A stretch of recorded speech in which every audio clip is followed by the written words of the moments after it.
এখানে প্রচুর বাদুড় আছে, তাই আমি চাই তুমি তাড়াতাড়ি এগো। আমার ওপর পটি করে দিল। ও মাই গড! আমার কাছে এটাই আসল গুপ্তধন।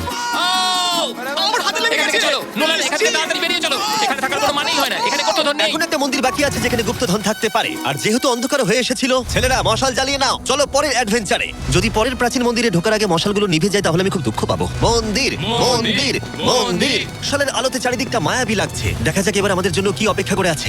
একটা প্রাচীন অ্যাডভেঞ্চার করছি মনে হচ্ছে, কিন্তু মশাল নিভে গেল আর রাস্তা নেই। এই চেষ্টাও বিফলে গেল। সামনে এগোনো যাবে না। ও মাই গড, ওটা কি ছিল? মনে হচ্ছে যেন একটা বাদুড়। দাঁড়াও, কি জাগুয়ার?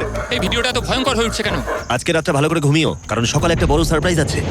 আমার মনে হয় তোমরা ভেবেছিলে এই ভিডিওর গোটাটাই আমরা মন্দির আর শহর ঘুরে দেখবো, তাই তো? হ্যাঁ, তা ঠিক। হেলিকপ্টারটা ফেরাও। আরো দূরে যাওয়ার জন্য আমাদের এটার দরকার ছিল। আমি কুকুরের মতো সিঁড়ি বেয়ে উঠছি। আমরা এসে গেছি প্রায়। হেলিকপ্টার এসে গেছে। ঠিক আছে, চলো যাওয়া যাক। চলো আরো প্রাচীন মন্দির ঘুরে দেখা যাক। আর আমরা যেখানে যাচ্ছি সেখানে মানব জাতির দ্বারা নির্মিত কিছু প্রাচীন ধ্বংসাবশেষ রয়েছে। আর এখানে এসে প্রথমেই আমরা এখন এটা দেখব, যেটাকে মায়ানরা বলতো পাতালের প্রবেশদ্বার। অনেক আগে এখানে বিশালাকৃতি দাঁত ছিল, সেগুলো কোথায় গেল? ওগুলো খুলে পড়ে গেছে। হ্যাঁ, এটা ঠিকই আছে। চলো ঘুরে আসি।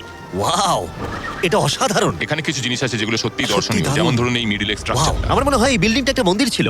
স্যাক্রিফাইস করার জন্য। হ্যাঁ, তুমি ঠিক বলেছো। Yes!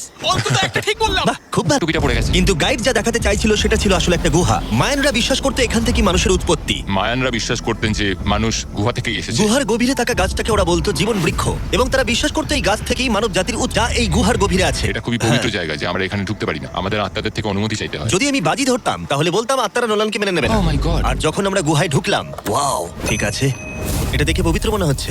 গাইডের নিয়ম পালন করা হলো। এটা ও কি করছে? ও গুহার মুখটাকে পবিত্র করে দিচ্ছে। আর এগুলো করে আমরা ভগবানের অনুমতি চাইলাম। আমি একটুও চিন্তিত ছিলাম না, কিন্তু ভগবান কি নোলানকে এই পবিত্র জায়গার ভেতরে ঢোকার অনুমতি দেবে? আশা করি আমাকে দেবে।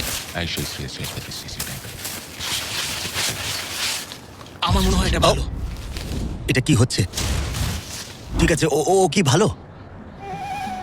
তাহলে আত্মা দেয়নি। যাক বাবা। তাই ভগবানের আশীর্বাদ পেয়েই আমরা জীবন বৃক্ষের উদ্দেশ্যে যাত্রা শুরু করলাম। কিন্তু যতই গুহার ভিতরে যাচ্ছিলাম ততই গরম বাড়ছিল। এটা কি শুধু আমারই হচ্ছে না, সত্যি সকলের খুব গরম করছে। সকলেরই গরম করছে, আর যত ভেতরে ঢুকবে তত শ্বাস নিতে অসুবিধা হবে। শ্বাস নিতে অসুবিধা। গুহার যত গভীরে আসছি বাতাস তত কমে আসছে। জানি না তোমরা ঘাম দেখতে পাচ্ছ কিনা, এখানে সত্যি খুব গরম। এই গুহাটা অনেকটাই গভীর, তবে এটা ভালো এখানে কোনো বাদুড় নেই। এখন তোমরা এখানে যা যা দেখছো, মায়ানরা চাইনি আমরা সেটা দেখি। ওরা এই জায়গাটা বন্ধ করতে চেয়েছিল। নিজেকে 2000 বছর প্রাচীন তারপর দেখো এত সুন্দর একটা গুহা, তার সাথে এত সুন্দর একটা ঘর, ওয়াও, আর এই দুর্দান্ত গাছ। ও, আমি কি একমাত্র যে ভেবেছিলাম জীবন বৃক্ষ আসলে একটা সত্যিকারের গাছ? হ্যাঁ, এটাই হচ্ছে এখানকার সব থেকে পবিত্র জায়গা। এই সব জিনিসগুলো কি মায়াই তৈরি করেছিল? আগে হ্যাঁ, ওই যে বড়গুলো দেখছো, হ্যাঁ। ওটাতে ওরা ধূপ জ্বালায় এবং ভগবানের দৃষ্টি আকর্ষণ করার চেষ্টা করে। এটা সত্যিই অসাধারণ। যদি তুমি 1000 বছর আগের মায়ান হতে তাহলে তুমিও বিশ্বাস করতে এখান থেকে মানুষের উৎপত্তি। বুঝতে পারছি কেন ওরা এই জায়গাটাকে পবিত্র বলে মনে করে।